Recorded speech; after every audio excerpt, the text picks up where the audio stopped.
Jadi pitch deck ini dimulai dari tentu halaman depan ya, cover-nya. Namun cover ini bukan sekedar cover, yang kita akan berikan presentasi itu memahami bahkan dari satu halaman depan ini.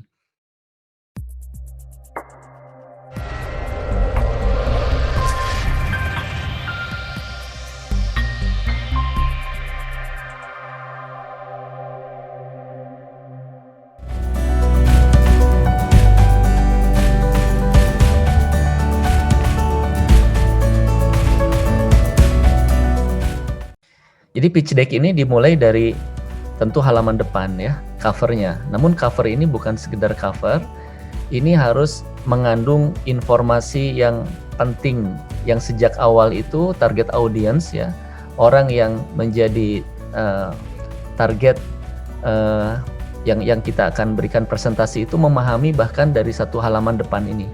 Ya, pertama ini tentu ada nama perusahaan atau nama squad, nama inovasi, karena itu menjadi identifikasi siapa kita. Dan yang paling penting di sini adalah ini, one line description. Jadi satu deskripsi yang hanya satu kalimat saja atau satu paragraf. Ini boleh maksimum sampai 3 paragraf yang menjelaskan ya dalam satu paragraf ini, bahkan di slide awal tentang apa yang sedang kita kerjakan, ya, mengapa, dan apa yang bedanya dengan yang lain begitu. Jadi bagaimana kemampuan kita membuat satu kalimat lengkap ya, maksimum 2 paragraf atau 3 kalimat ya, satu paragraf sampai maksimum 3 kalimat yang berisi tentang penjelasan siapa, apa yang dilakukan, dan mengapa begitu ya. Baik, nah pitch deck ini ya, halaman pertamanya ini diawali dengan satu pernyataan masalah atau pain points ya, yang ingin kita selesaikan. Jadi memang semua inovasi itu umumnya berawal dari satu masalah yang diselesaikan ya, dan tentu ini menjadi latar belakang. Jadi sisi lain dari latar belakang itu adalah masalah yang ingin diselesaikan.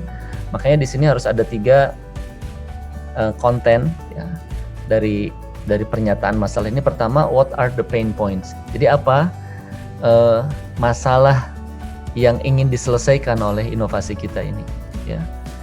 Kemudian, why does it matter to solve this? Mengapa penting untuk menyelesaikannya? Jadi biasanya masalah-masalah yang berkaitan dengan kepentingan orang banyak, atau masalah-masalah yang memang yang menjadi hot-hotnya sekarang dibahas gitu ya, yang jadi trending topic dan sebagainya, itu menjadi menarik untuk diselesaikan. Dan kemudian biasanya juga ini mencakup apakah saat ini ada solusi yang menyelesaikan masalah itu ya. Nah, bisa jadi inovasi kita ini adalah menyelesaikan underserved needs ya. Jadi kebutuhan yang masih di bawah layanannya gitu. Jadi bukan berarti belum ada solusi, namun solusi sekarang itu masih di bawah ya standar yang seharusnya tidak ideal. Nah, yang paling penting adalah ketika kita membuat sebuah presentasi tentang problem statement ini adalah bagaimana investor itu akan melihat seberapa jauh ya, seberapa signifikan masalah yang ingin diselesaikan itu. Jadi kalau itu masalah kecil tentu kan nggak menarik ya, karena impact-nya juga nggak akan besar. Kemudian juga how big is the possible target market. Jadi ketika itu membicarakan masalah publik ya, masalah orang banyak, maka investor akan melihat wah ini gede nih. Ya, ini kalau benar-benar masalah ini bisa diselesaikan, maka ini bisnisnya gede gitu. Jadi problem statement ini ini adalah titik awal di mana investor akan mulai menunjukkan ketertarikannya, karena bagaimana kita menyelesaikan masalah yang apakah besar atau kecil, kemudian seberapa penting masalah itu untuk diselesaikan ya. Nah, ini bisa berawal dari isu yang sedang berkembang saat ini ya, atau tadi ada demand yang belum diberikan solusinya atau belum sempurna gitu, atau biasanya pengalaman founders ya, jika itu adalah masalah spesifik.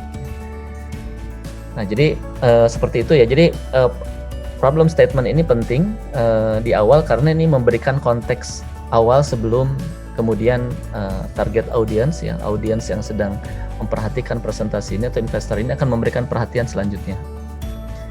Nah, jadi masalahnya tuh bisa kita identifikasi ke dalam beberapa kategorisasi ya. Misalkan ada masalah, ada 4 klaster gitu ya masalah. Jadi ini ada yang berhubungan dengan misalkan waktu ya, jadi waktunya yang nggak efisien, atau misalkan berhubungan dengan inefisiensi dari sisi biaya dan sebagainya ya. Nah ini akan lebih baik ketika masalah itu kita coba identifikasi dengan sangat detail sehingga poin-poin masalah yang diselesaikan itu jelas dari kacamata audience pitching ini. Nah jadi setelah masalah itu baru kemudian langsung kita jump in ke solusinya. What do you do? How does it solve the problem? What makes it different? Jadi karena konteksnya tadi diawali dengan masalah, pernyataan masalah dan beberapa poin masalah yang muncul, maka baru sekarang bagaimana kita menyelesaikan masalah tersebut ya. Jadi ini penjelasan tentang produk dan services atau inovasi yang kita buat. Kemudian kalau ada fitur-fiturnya ini apa saja dan bagaimana ya user journey itu diselesaikan pain points ya. Makanya ini berhubungan dengan apa yang sudah kita bahas sebelumnya tentang bagaimana user journey mapping itu ya, yang dari situlah kita menemukan titik-titik masalah dari pengguna.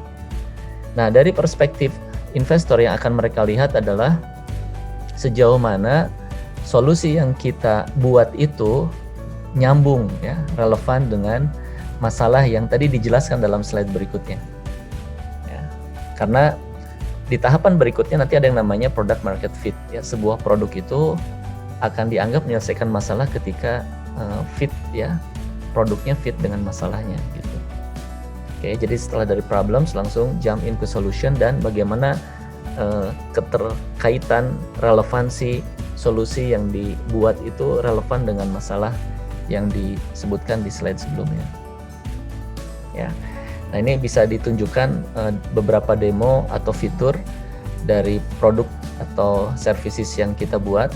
Ya, kalau tadi masalah itu ada problem 1, problem 2 sampai 4, maka fitur pun demikian. Ya, karena ketika kita membahas tentang pain points, ya kita coba petakan journey-nya dan kemudian kita juga identifikasi di touch point mana saja pain points itu terjadi, dan di touch point tersebut pula kita merumuskan penyelesaian atau inovasi atau fitur atas solusi bagi pain points dalam touch point tersebut, sehingga ini nyambung ya antara fitur 1, 2, 3, 4 dengan tadi problem 1, 2, 3, 4. Dan di sini bisa ditampilkan misalkan tampilan dari produknya. Kalau itu berupa aplikasi ya, screenshotnya bisa ditampilkan. Kalau ada fitur-fitur tertentu juga bisa ditekankan ya tampilannya di sini.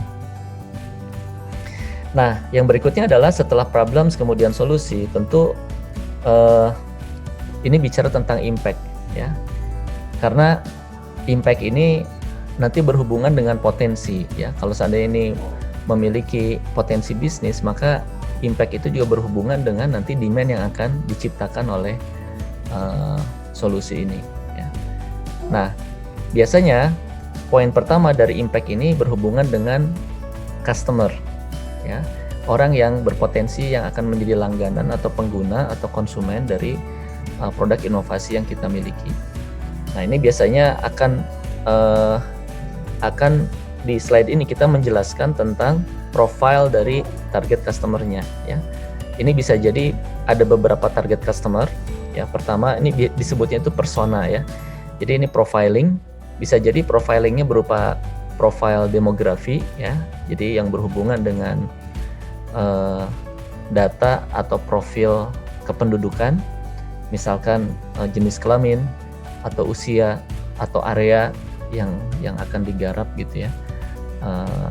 Atau ini misalkan berhubungan juga dengan yang kedua, persona kedua, psikografi ya, yang berhubungan dengan sisi emosional dari pengguna ya. Jadi tiap persona ini menunjukkan bahwa produk yang kita buat itu memang secara spesifik akan ditujukan pada profil user, pengguna ataupun pelanggan yang sangat spesifik.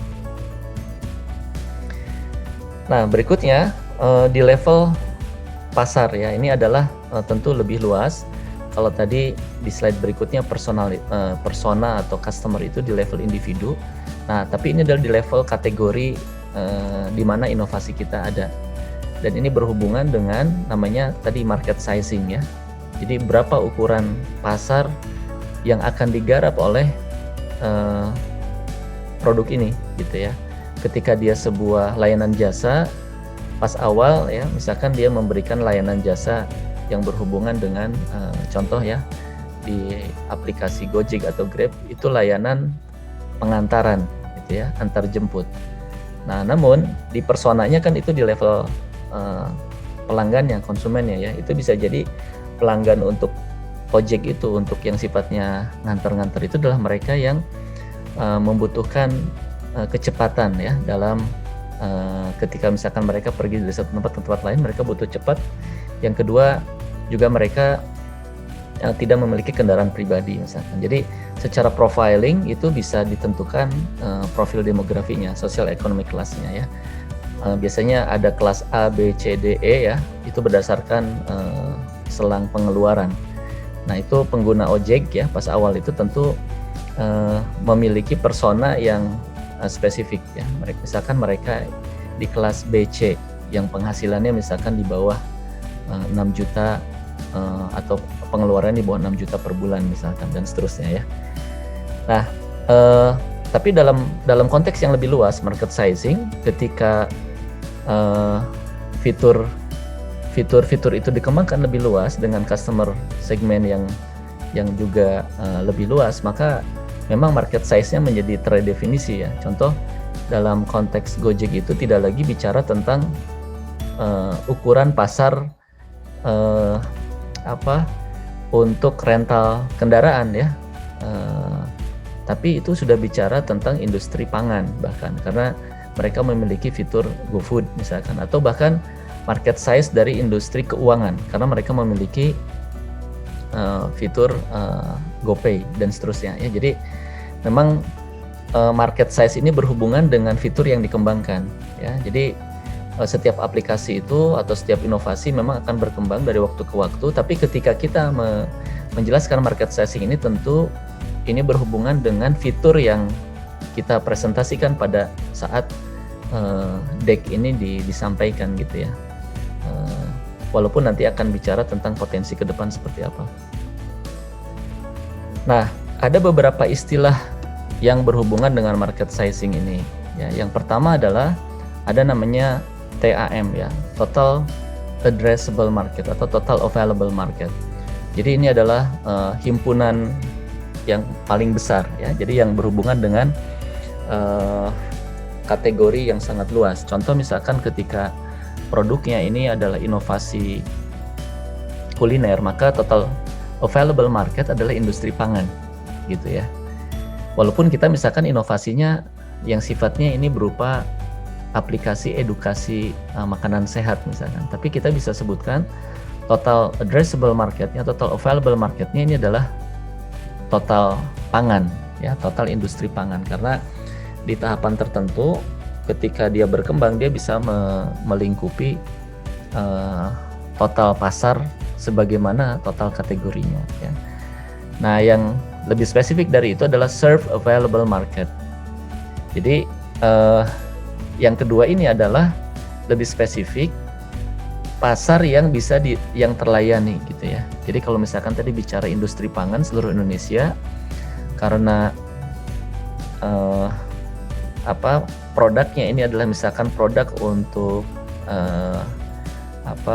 kuliner ya, yang sifatnya ready to eat ya. Nah, maka ini akan lebih spesifik. Jadi ini tidak berhubungan dengan customer industri atau customer B2B ya, business to business, tapi ini langsung direct ke customer B2C. Nah, tentu ini harus dihitung ulang ya. Karena total addressable market itu merupakan total pasar keseluruhan, sedangkan serve available market ketika itu fiturnya hanya untuk perorangan ya, industri atau konsumen B2C, maka itu tentu bagian himpunan bagian dari TAM ini ya. Nah, termasuk ini ada SOM, serviceable obtainable ya. Jadi yang serviceable terus yang mungkin kita garap gitu. Ini lebih spesifik lagi, misalkan ketika kita mendefinisikan rencana setahun ke depan, kita hanya akan menggarap area Jabodetabek, ya, jadi obtainable, ya, jadi ini portion of SAM UM to grab, ya, jadi misalkan ini hanya akan fokus untuk wilayah tertentu atau segmen tertentu, misalkan kulinernya ini fokus hanya makanan organik misalkan, nah maka ini merupakan bagian yang lebih kecil lagi dari SAM, ya, jadi ini penting market sizing ini untuk dipahami oleh para founders, karena dengan cara yang sama juga kita akan meyakinkan audiens, ya, dari kalangan investor ataupun siapapun yang memang tertarik untuk membesarkan inovasi kita. Nah, secara lebih spesifik ya, kalau digambarkan kurang lebih seperti ini. Jadi potential available market ini yang paling besar, kemudian addressable market ini adalah yang lebih kecil lagi ya. Kemudian serve available market sama serviceable obtainable market. Nah, ini kita harus betul-betul mampu mengukur ya produk inovasi kita itu tadi karena terkait dengan profile customer-nya, personanya yang mana ya. Kemudian dari kategori industrinya juga yang mana. Semakin kita mampu mengidentifikasi ini, maka kita akan betul-betul semakin paham dengan inovasi kita dan dengan penggunanya, dengan target pasarnya. Ya. Demikian ya.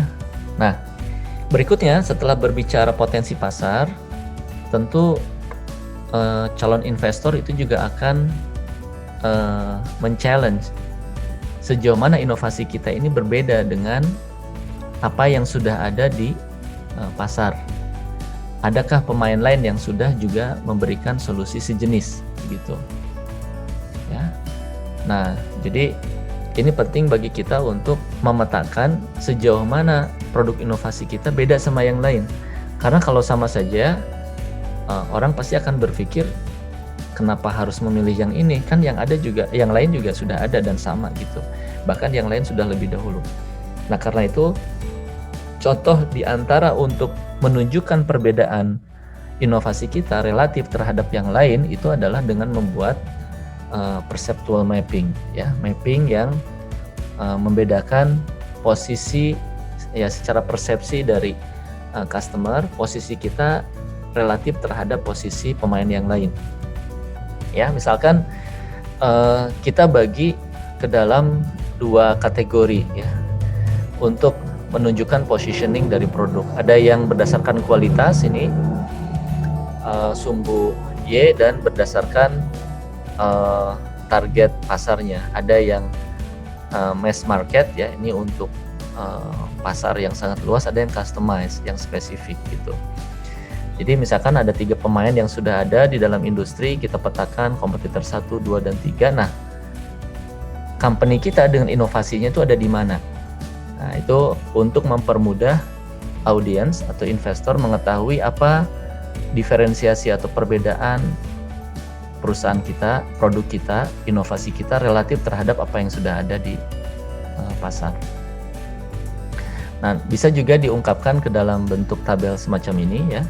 Jadi misalkan ini beberapa jenis ya, kategorisasi deskripsi dari inovasi yang ada ya, misalkan ini dari sisi channel management ya, dari sisi saluran distribusi, kemudian dari sisi bisnis modelnya ya, atau dari sisi misalkan di sini revenue model dan lain sebagainya. Jadi sebagaimana kita mengetahui pemain-pemain yang lain ya, kita bisa duga mereka seperti apa dan punya kita seperti apa ya.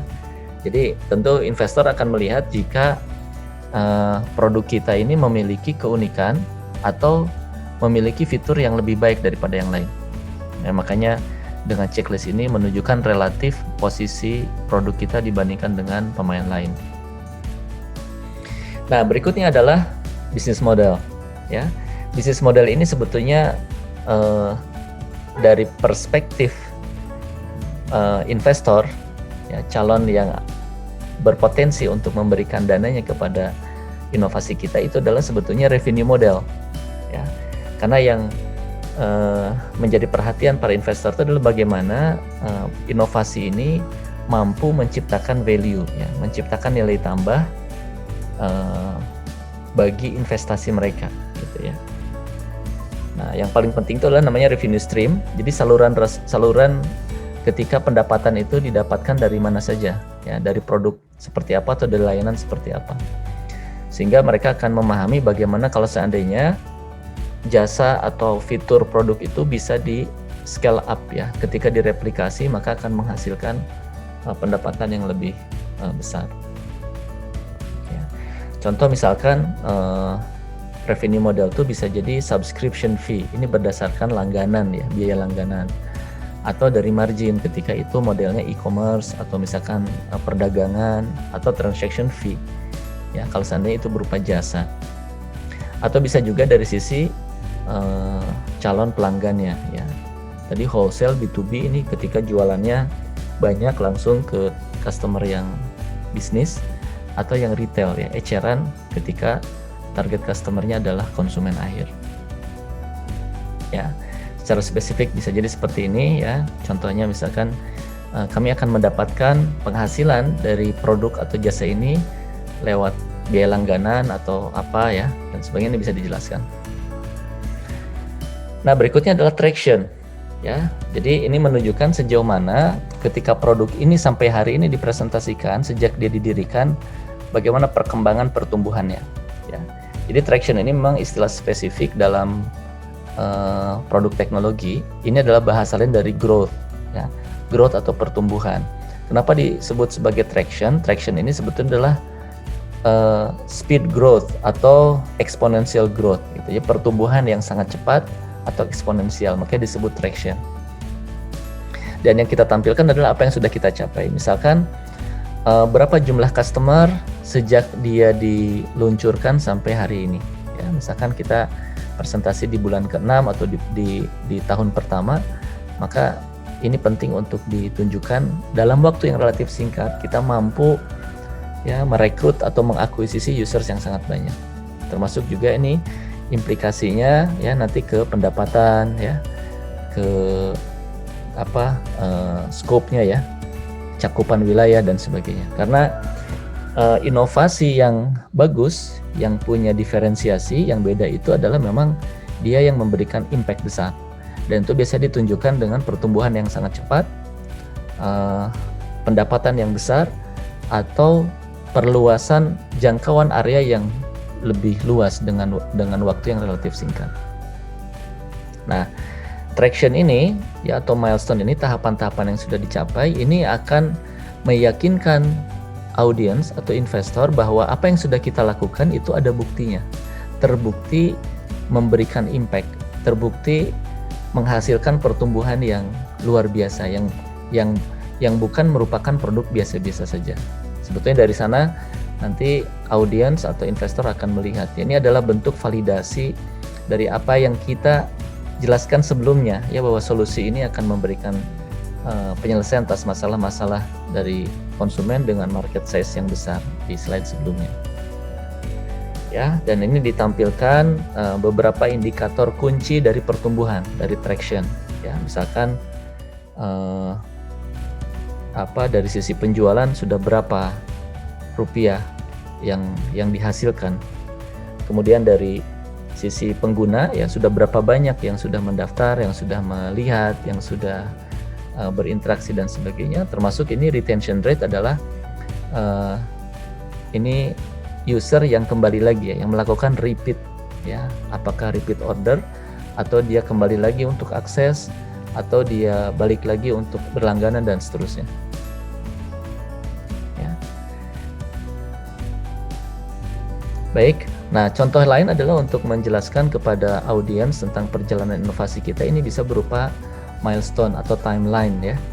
Jadi lini waktu sejak dia diluncurkan, kemudian perkembangan apa saja yang sudah kita bangun sampai hari ini. Nah, bagian akhir yang juga sangat penting bagi audiens itu adalah siapa orang-orang di balik inovasi ini semua. Karena mereka akan melihat apakah ide bagus ini secara jangka panjang akan sustainable, akan berkesinambungan. Karena yang membuat inovasi yang bagus dan yang membuat dia tetap bertahan itu adalah manusia, ya. Jadi manusianya, orangnya, timnya. Nah, karena itu penting untuk diberikan slide khusus, bahkan ketika misalkan pendirinya ada 3 orang, ya setiap orang itu disampaikan dalam satu slide khusus ya. Apakah ini winning team ya, tim yang memang betul-betul mereka punya obsesi besar ya. Dan apakah juga mereka yang paham dengan industrinya, paham dengan masalahnya, dengan solusi produknya. Terus satu lagi adalah apakah mereka solid ya. Jadi biasanya kalau ada co-founding team, biasanya investor juga nanya bagaimana awalnya kalian bisa bertemu dan saling kenal satu sama lain, khususnya ketika backgroundnya agak berbeda. Karena itu penting, kesolidan tim itu yang akan menentukan kesinambungan keberlanjutan dari inovasi yang dibuat. Ya, dan biasanya strukturnya juga nanti bisa dibuat. Misalkan ada 3 orang, siapa yang berperan sebagai CEO, siapa yang berperan di operasional, siapa yang berperan di teknologi, siapa yang berperan di keuangan dan seterusnya. Ya, dan bagian terakhir adalah rencana ke depan. Ya, apa target ke depan dan bagaimana strateginya. Dan ini yang akan dilihat oleh audiens atau investor adalah bagaimana tim ini mengetahui berbagai macam kemungkinan peluang ke depan untuk dikembangkan dari inovasi yang ada sekarang. Kemudian juga yang kedua ini untuk melihat sejauh mana rencana-rencana itu realistis atau tidak. Ya. Nah, misalkan ini biasanya diungkapkan ke dalam bentuk matriks pertumbuhan ya, misalkan tumbuh sekian kali lipat, jumlahnya dari berapa menjadi berapa dan seterusnya. Ya. Nah, ini slide yang sebetulnya paling penting di ujung, karena biasanya ketika pitching itu di depan investor, apa yang kita butuhkan, ini adalah slide dari request kita, proposal kita. Ya. Jadi untuk mencapai objektif ya dan strategi tadi yang di slide sebelumnya, jadi rencana misalkan setahun, 2 tahun ke depan, 5 tahun ke depan, tentu akan membutuhkan sumber daya ya. Jadi berapa dana investasi yang dibutuhkan, kemudian alokasinya digunakan untuk apa saja, kemudian yang sifatnya non keuangan ya, yang sifatnya non moneter itu artinya sumber daya lain yang dibutuhkan, misalkan jaringan, misalkan network, misalkan supplier, misalkan jalur distribusi dan sebagainya. Nah, ini juga untuk menunjukkan bagaimana audiens itu kemudian memutuskan mengapa mereka harus tertarik dan saatnya hari ini mereka untuk ikut terlibat ya, memberikan dananya, pendanaannya, investasi ke perusahaan ini. Dan ini juga menjelaskan kenapa perusahaan ini yang lebih baik dibandingkan yang lain. Ya. Nah, ini biasanya diungkapkan ke dalam bentuk proporsi semacam ini ya. Jadi dari alokasi dana investasi yang dibutuhkan itu untuk apa saja, itu sehingga lebih jelas. Ya walaupun ini tidak detail, tapi gambaran umumnya kenapa jumlah yang dibutuhkan sekian itu terbayang. Dan yang lebih penting lagi adalah apa yang didapat oleh investor ya, ketika mereka memasukkan dananya. Nah ini juga penting untuk diungkapkan supaya mereka paham dan mereka berhitung ya secara jangka panjang bagaimana caranya uang itu kembali dan bahkan berkembang. Nah tentu yang terakhir adalah identitas kita, karena pitch deck ini tentu tidak hanya dipresentasikan, namun dalam tahapan berikutnya soft copy-nya ini bisa kita bagikan kepada investor ataupun audiens yang mereka bisa memfollow up-nya di kemudian waktu atau di kemudian hari.